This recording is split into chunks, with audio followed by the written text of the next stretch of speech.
to exercise reasonable care in providing blah, blah, blah. And computer programs, they're not particularly good at understanding things like that. So that is a place where you want to have, some kind of human judging involved. Enforcement costs are high. Enforcement is ex post. So if basically when you sue if you're suing someone, that means that they already did something bad to you and you already let it happen. And you're only trying to kind of recover things after the fact. But because there is a possibility of recovering things and penalizing after the fact, that provides an ex ante incentive for people to act correctly. So that's the mechanism by which they work. They rely on penalties, and they're normally jurisdiction bound. Smart contracts, they're good at objective claims, they're good at things which are mathematically valuable. Financial contracts, computational bounties, file storage, those are kind of, in some ways very ideal use cases. Low cost, they rely on prevention, not enforcement. And instead of penalties, they rely on collateral or security deposits, depending on how you want to call it. And they're potentially international. So one word that one of our developers uses to describe this concept is that they're sort of illegal. So it's not that they're illegal. It's not that they're trying, and it's not even that they're trying to prevent the law from operating. It's that they kind of exist on this other.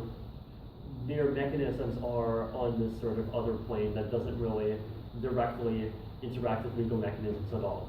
Basically in the exact same way as the vending machine or the key to the lock to the door of your house. So,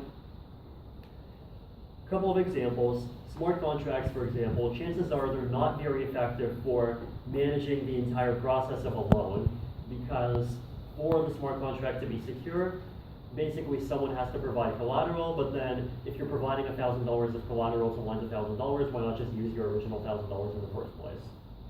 So then, but one thing you could do is you could use illiquid collateral. So for example, if Microsoft wanted, if for example domain names were all on either a blockchain or on some kind of environment where secure smart contracts existed, then Microsoft, if they wanted to borrow, let's say, $10 million, one thing they could do is they could sort of put up, let's say Microsoft.com as a security deposit. And if they don't pay back, then Microsoft.com, gets sent off to some random party. And Microsoft really doesn't want that to happen, and so Microsoft is going to pay the money back. So another example is, so legal contracts are probably not effective for the sort of anti-spam game that I described a few slides ago, because if we're talking about $1, then nobody's going to go to court over $1. Computer programs, on the other hand, executing them for, they can be executed for like under 0.1 cents, so that's completely fine. And another problem with the mechanism is, of course, that people who are going to spam you, chances are they live in jurisdictions that are very friendly to them. So another reason why legal enforcement is harder. So why are smart contracts useful? So mostly where you have participants who are in many countries, and participants theoretically could be in any country. Monetary amounts are small, so if we're talking about $1, if we're talking about 1 cent, 0.1 cents, then great use case for just letting computer programs do everything. Conditions are easily programmatically verifiable. So, anything that's sort of purely computational, that's ideal. Anything that's financial, it works very well because it's pretty much all numerical. Things that have to do with, did this house burn down or not, that's a bit harder, because then you have to figure out, well, how much of the house burned down and so forth. And, computer programs can't easily tell that. You want fast and certain resolution. So, you want to be sure that no matter what happens, the entire interaction will be resolved in a way that I'm happy with, let's say within an hour. Potentially, users want the privacy of not revealing details of their agreements to any external third party. So if you rely on a third party for enforcement, then you have to give that third party information. Maybe people don't want to give a third party that information, and so they want to just sort of execute the agreement between themselves on a blockchain. That's one reason to do it. There is also an interesting compromise approach. So there's this company called Legalese that's based in Singapore, and the idea here is that it's making smart contracts which are processed automatically in many cases, but there are some, there are some corner cases where you might not want to fully specify the contract. So, in general, sort of in the field of economics and law, there's this concept of, complete contracts and incomplete contracts and varying degrees of incompleteness. And the reason why you want to be more complete is so you have more certainty. The reason why you might want to be more incomplete is because it's not even worth it to negotiate the terms of an agreement, the portion of the terms of an agreement where if those terms only have a 0.01% chance of actually taking into effect. So maybe in those cases it's cheaper to just decide, okay, we're not going to even try to figure out ahead of time what's going to happen in every case. Instead, we're just going to say, in these corner cases, we're just going to explicitly delegate decision-making authority to one particular third party. And on a smart contract system, that basically means to one particular public key, to one particular account, to one particular other smart contract that might be controlled by multiple keys or whatever. And once that happens, you trust that one particular human third party will interpret things correctly. So the hope is that with this kind of mechanism, you could kind of benefit from the best of both worlds. So how do you build them? So this is the part where I talk about Ethereum.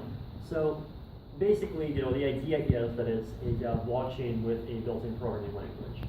So it's a platform that's designed for maximum abstraction, maximum generality, and the programming language that's built into Ethereum makes it ideal for building smart contracts. So, first of all, quick overview of what blockchains are, once again in more detail. So, in general, blockchains are these sort of decentralized computer networks that simulate a computer running a program. And if you're a computer scientist, you can think of it as a state machine. So, what is the state? So, in Bitcoin, the state is basically balances. I have 200 Bitcoins, you have 2,000, Satoshi has 1 million, and so forth. In Namecoin, which is a blockchain that's designed to kind of replace DNS, the state keeps track of balances, it also keeps track of domain names. In Ethereum, the state is basically two primary things. It's computer code and storage. So basically the way that Ethereum works is that the state keeps track of a set of accounts. And each account, it has a few other things, but the sort of most important, at least for contracts, are that it has a piece of computer code and it has storage. And storage is kind of like a sort of database that's controlled by the program. So the program has access to instructions that read the storage and that write the storage. Programs can also talk to other programs. Programs can send cryptocurrency around. So each program kind of can be its own application and can be its own smart contract. You can have programs that build on top of other programs and so forth. And the other part about the state machine is that you have a state and you also have some notion of a transaction. And if you have some state and then you apply a transaction, the transaction gets processed and you apply and you get to a new state.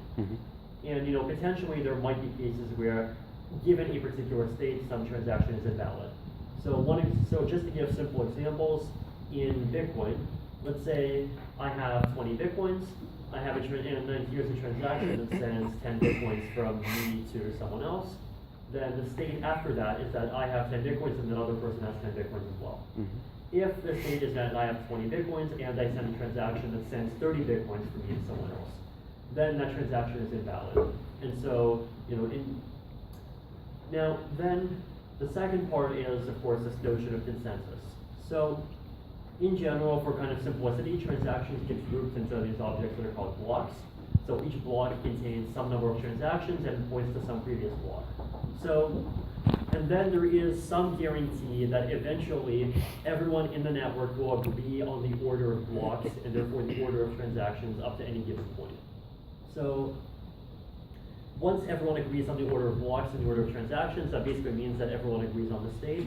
And so, you have this sort of decentralized computer where everyone agrees on exactly where it is right now, what's been processed, and how and they can verify for themselves that everything has been processed correctly. Now, the way that these mechanisms work, there's a few different ones. So the one that Bitcoin uses is this notion of mining, or proof of work. So the principle here is basically that anyone can create one of these blocks, but creating one of these blocks requires a very large amount of computational power. So if you basically have these thousands of computers around the world, and each one of these computers is constantly trying to create a valid block, and it's kind of like a lottery. Every time you try, right now you have a chance of about 1 in 1 million billion billion or so of succeeding. So, eventually someone succeeds, someone makes a block, the block gets published to the network, and then after that, everyone starts trying to make a block that points to that block. So the result is you have this sort of chain of blocks, and that's why it's called a blockchain, where each block points to the previous block, that points to the previous block, and so forth. And the theory is that if you try to kind of alter some block in the past, then you have to redo the proof of work. You have to solve the computational puzzle for that block again. But then wait, the next block contains the hash of the previous block, and now the hash of the previous block changed. And so you have to replace the next block as well, and you have to replace the next block and then the next block. And so the theory is that eventually, you're going to have more computational power in order to catch up with the rest of the network. Basically, you have to have more computational power than the rest of the network combined. And this is assumed to be very, very hard to do. So, Ethereum, basic principle is you have two types of accounts. So we have user accounts that are controlled by private keys. And the idea is that user accounts are kind of sort of the door into the system. So if you want to send a message into Ethereum, then you take your message, you sign it with with your private key, send it along as a transaction, and that sort of starts the computation. And then that transaction points to some other account, and if that other account is a contract, then it starts computation. And the second type of account is a contract, and a contract is this account that's controlled by code. So, anyone can create an application or a smart contract basically by writing a piece of code, compiling it, and making a special type of transaction that uploads into the blockchain. So, why Ethereum?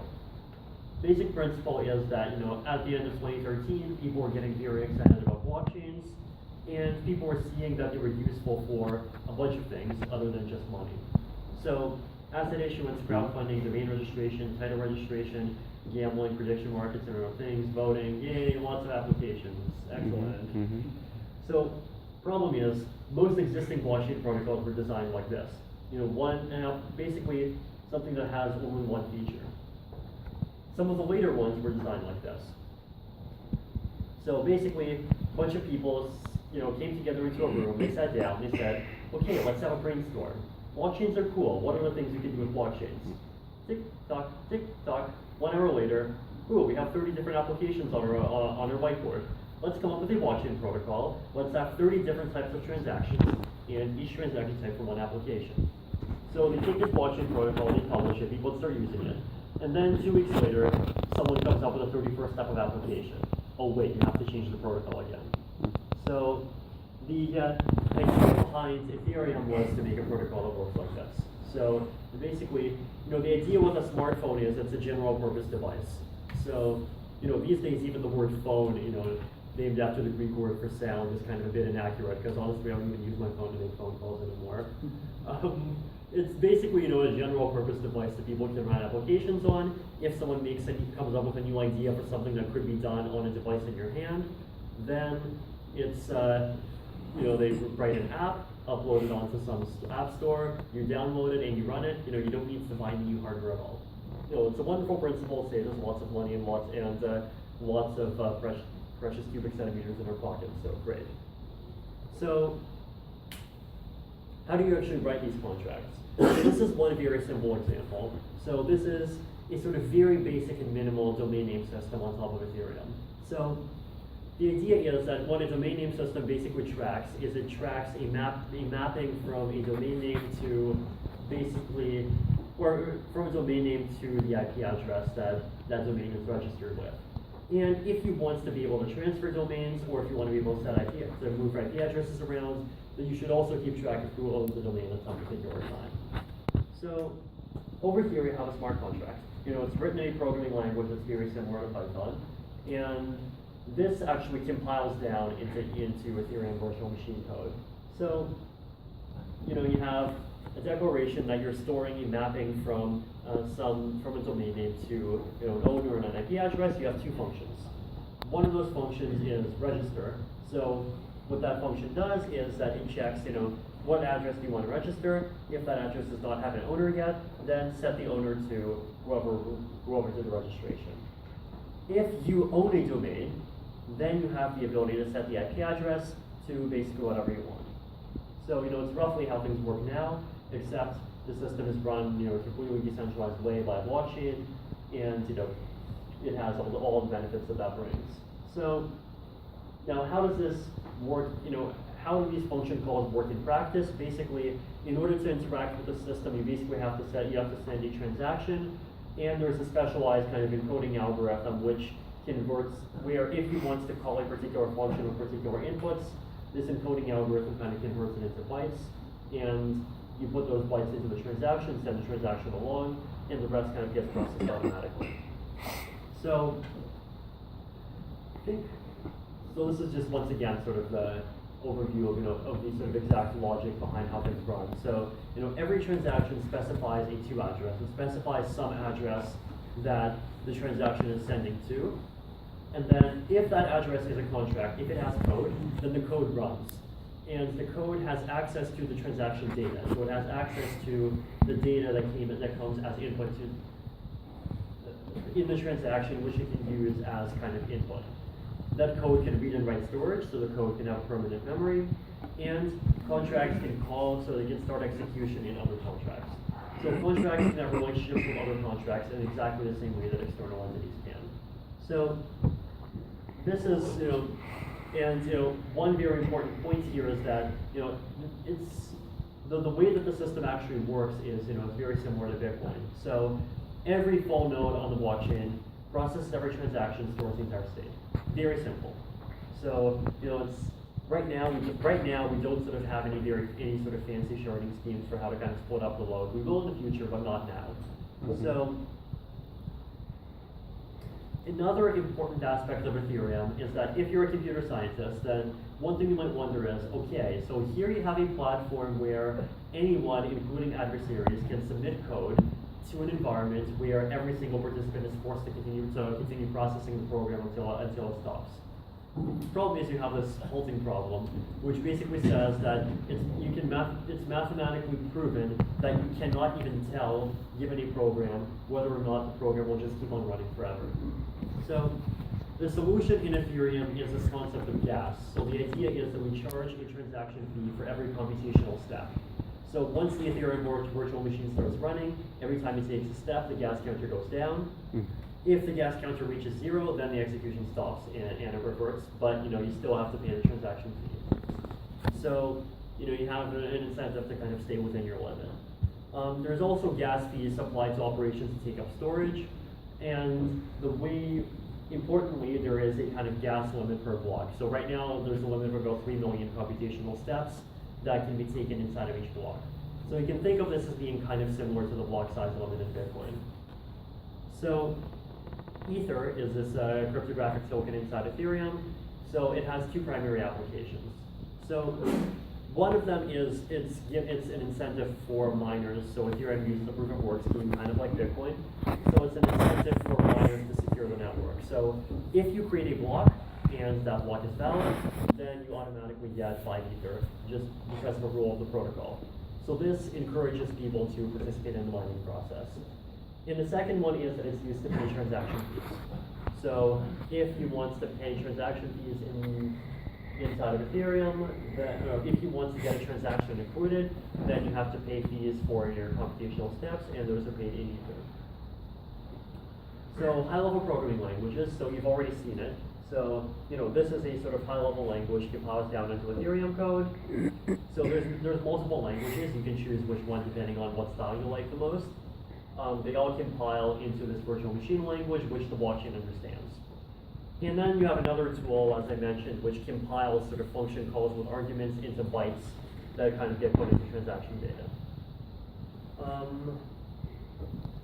So, what do people use this wonderful platform for?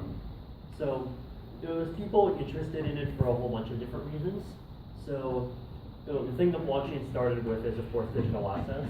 So, Ether is an asset inside of Ethereum, just like Bitcoin is an asset inside of Bitcoin. There's people that are investigating this concept of stablecoins.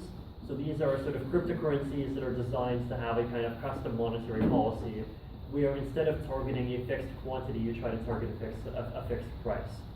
And the reason why people find this interesting is basically, because one of the main criticisms of Bitcoin is, well, okay, so you're going to pay me my salary, in this token, and wait, before I can even buy anything with it, it's already dropped by 40%. People don't like that. So the theory is that, if there's some kind of way to use some kind of attach a monetary policy, so just a supply of a cryptocurrency in order to have a fixed price, then maybe there are ways of mitigating the volatility. So there's projects that are looking at that. Registries, so domain name registries, username in decentralized chat systems. So, right over the past 2 years, people have been getting very excited about this concept of decentralized messaging. It's gotten very popular, since the Snowden days, and people started really caring about privacy and cryptography. And one of the problems with these systems is often that there's no sort of registry. If the system is decentralized, then there's no central registry for usernames, and so it becomes easy to impersonate people, because if there is some process by which I can claim some username, then someone else can use that exact same process to claim the name for themselves as well. So the way that you can fix this is by just using a blockchain. So if I register a username first, then it obviously corresponds to me and not to that other person. Finance, hedging, derivatives, there's like 3 projects, prediction markets on Ethereum. Lots of people interested in economic and social experimentation. So, I mentioned stable coins, so you can think of that as being an experiment in monetary policy. There's a lot of people trying to see, can you use blockchains as a way to either distribute some kind of basic income, or, there's groups that are doing some notion of sort of decentralized peer-to-peer insurance. So, the idea here is that instead of some company charging some fixed price for a policy in order to insure some particular person against some particular thing, people can basically enter into agreements where kind of everyone agrees to share part of the cost for some particular thing. Now, why might this be useful? So one simple reason is just the economic one. So if you have some risk and you want to insure against it, then if some company offers you a policy, for you it's very, very hard to evaluate whether or not the policy is good. It's hard you don't really have much information to tell, whether it's the price is low, whether the price is high, whether it's a ripoff, and so forth. So meanwhile, if you have a sort of decentralized insurance scheme where a bunch of people are sharing costs, then you know that basically whatever the risk ends up being, you're going to on average end up paying what's basically a fair rate for it. Any other things? So tracking the state and ownership of hardware. So there's this company called Select.it, which is doing this. It's basically creating these sort of locks that are basically controlled by the blockchain. So the theory is that if you have a lock, that lock is connected to the internet, and through the internet it's connected to a blockchain, and the blockchain keeps track of what key controls that lock, what private key controls that lock at some particular time. If your key controls the lock at that time, then you can open up your smartphone, you have some special app, you can probably press your smartphone against the lock, do some NFC or Bluetooth thing and open the lock up. But if you don't control the lock at that particular time, then you do nothing. That has no effect.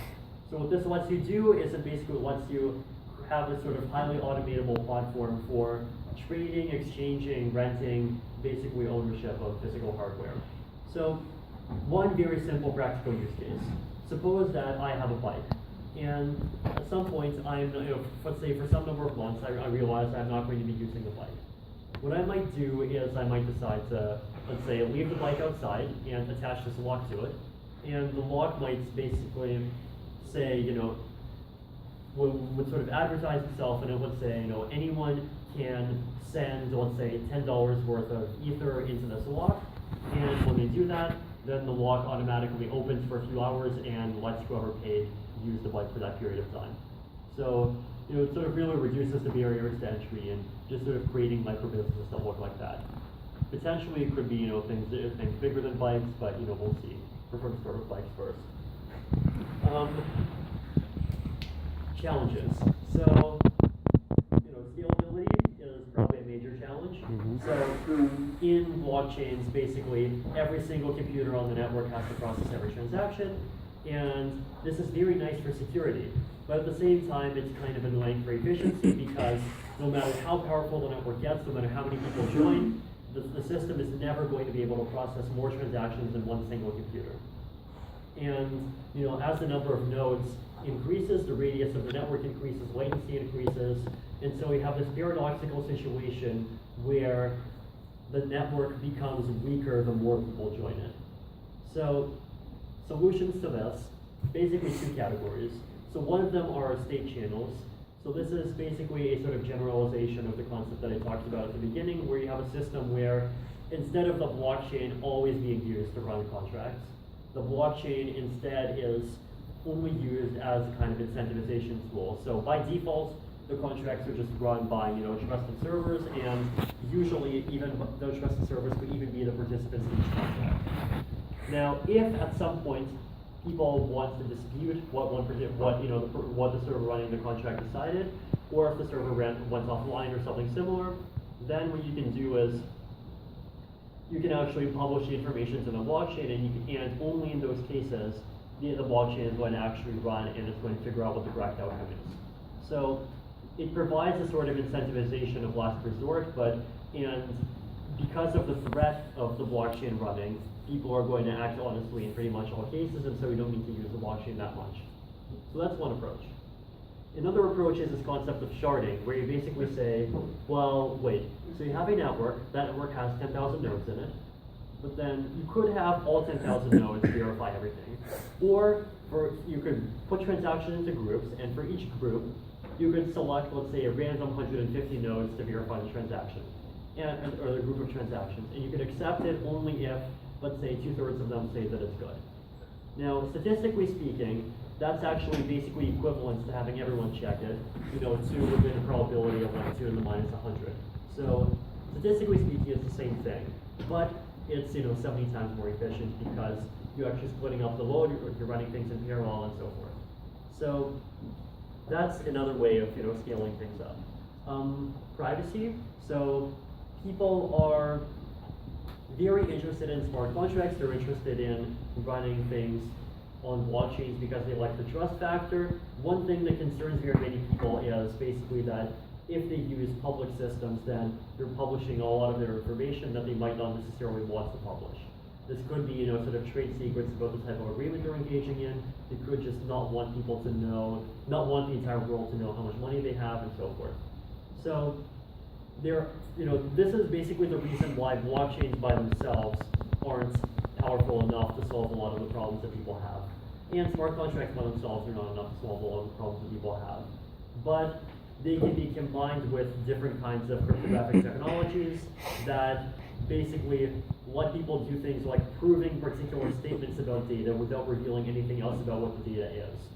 So one of the simpler examples is this concept of a ring signature. Basically what that is you have some particular set of people, and you sign a message in such a way that you prove that the message came from one of those people without proving which one.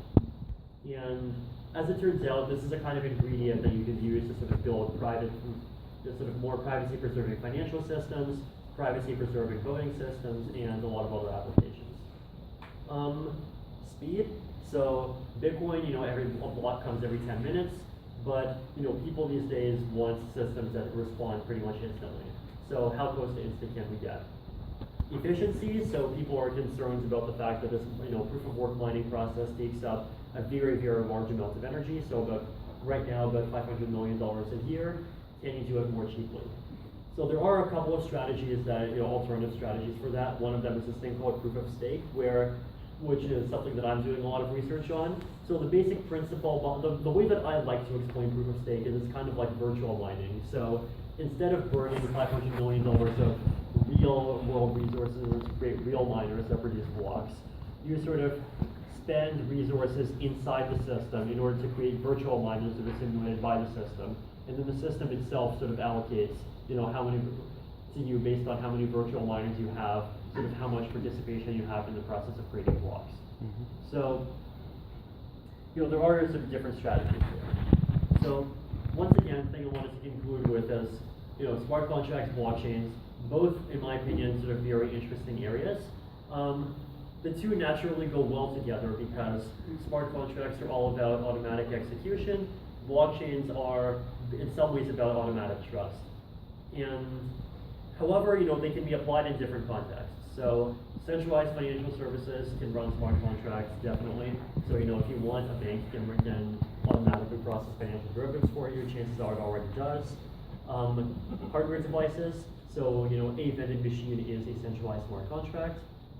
And also, not all Ethereum contracts are smart contracts. So, in the sense that I described. So some of them aren't about digital assets at all. Some of them just exist as kind of repositories where people can publish data. Some of them don't sort of represent digital assets that are tradable in any significant sense. So, there's significant overlap, but there's also significant differences. So that's basically my presentation. Thank you.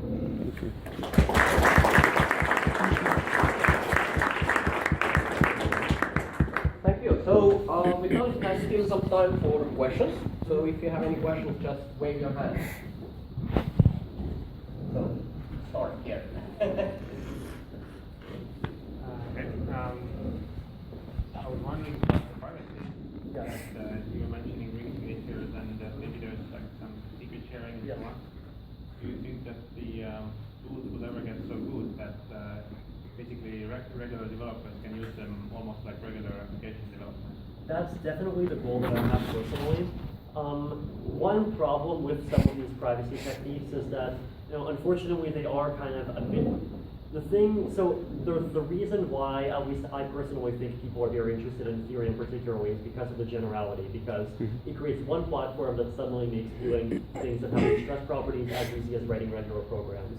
So my personal goal is to try to sort of see if we can come up with abstractions and come up with ways where people can write privacy-preserving programs with these stress properties for, as wide an array of use cases as possible without having to kind of understand the nuances of privacy themselves. Problem is that's a bit harder because all of these sort of cryptographic techniques, a lot of them do end up kind of being application-specific in certain respects. And even with ring signatures, I like them because they are kind of nice in general, but even still, you have to kind of think about what they are. So, implementations for them exist. So, I wrote one a couple weeks ago, you could use it. And, chances are there will be libraries around it, but then even still, the question is, how easy is it to use? Are people going to use it properly? There's a platform called